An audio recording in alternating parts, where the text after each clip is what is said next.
Yeah, this is just part of the FCR Husqvarna TE570 do-over. This is a FCR carburetor that's the bike was fitted with. Yeah, it's quite, I think the bore in there's about almost 42 mil, and yeah, anyway, I've once I pulled it apart, I just checked a few things and thought I might be able to improve on a few little bits and pieces. Yeah, just make a good thing maybe a little bit better. Anyway, I've put the remote mixture screw on the carburetor, so anyway, probably easier to get at while the bike's installed on the bike, probably easier than mucking around with a short screwdriver.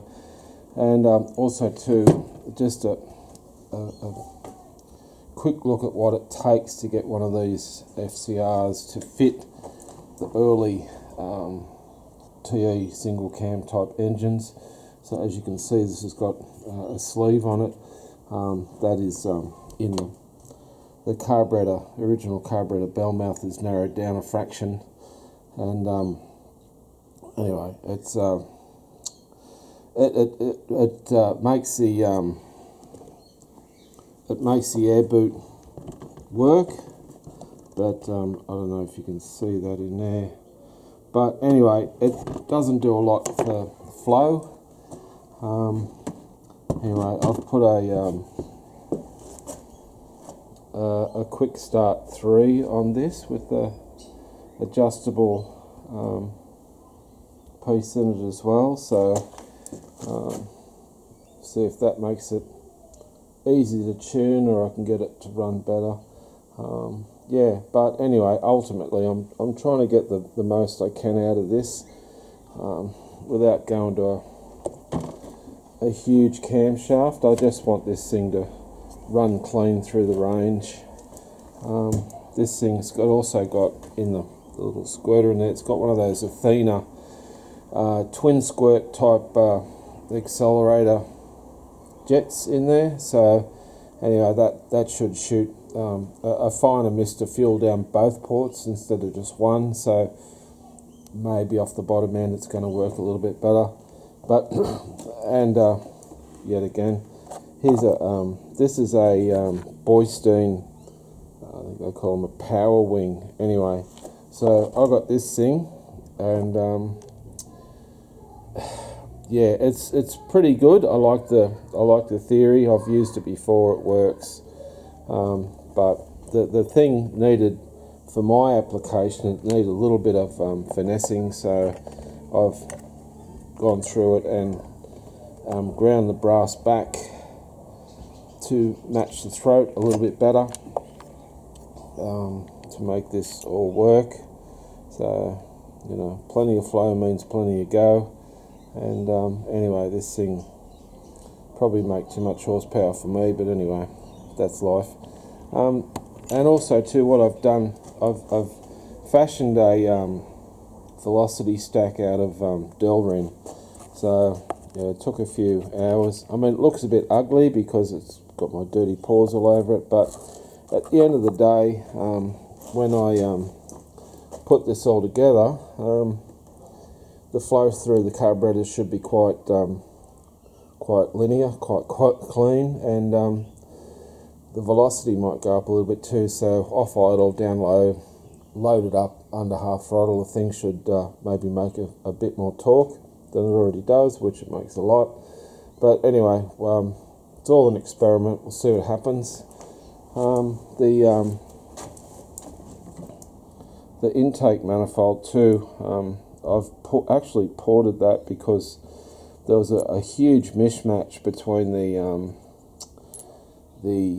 manifold and the cylinder head. The cylinder head has been ported, some cleaned up, not radically ported, but cleaned up nice. And anyway, what I've done here, I've actually put a brass divider plate in the port, and anyway, that side should go against the slide. But anyway, see what happens. It'll increase velocity for sure, but how much or how the bike reacts to it, I don't know. It could, it could make too much torque if that's possible. But I'll just put this thing together and see if this all makes sense. Basically, this goes into the that will sit about there. See, it is ported to match the carburetor bore as well.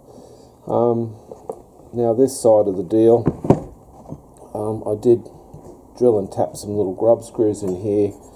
This has been maxed out, what you might call maxed out, and that sits in there about there. The velocity stack should just clean up the flow going in.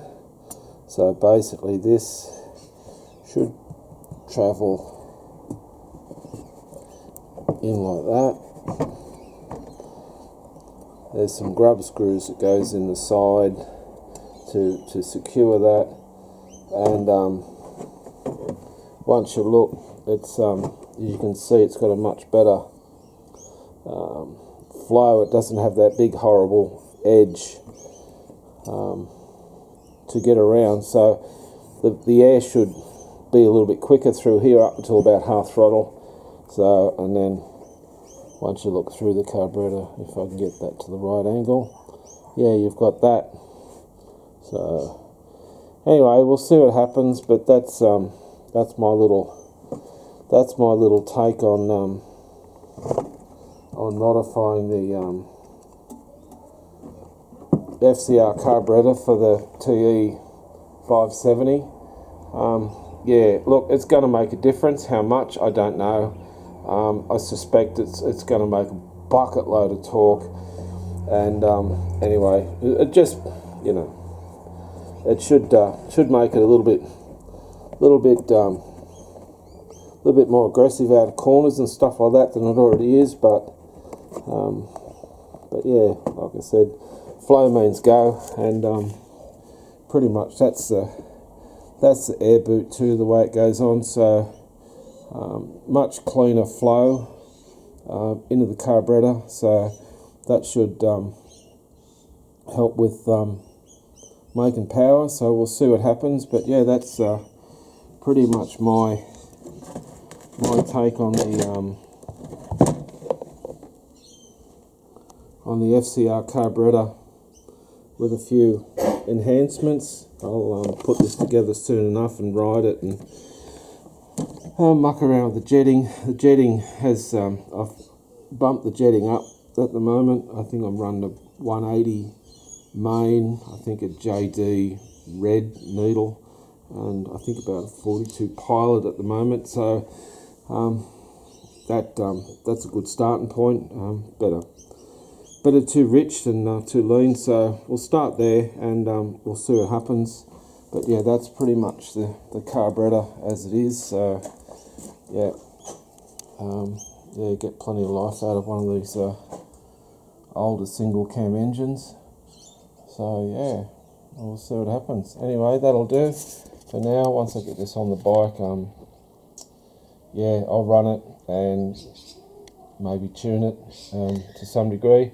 But yeah, so that's the next stage of what's going on. The bike, I've done heaps to the bike, but I'll do that in another video. It's got fresh graphics on it, and different seat and different handlebar setup and damper and all sorts of stuff on it. So anyway, it's I'm trying to make it a great thing, and I'll leave it at that for now. I'll put this on YouTube, and I'll put another video out soon enough when I get it to run.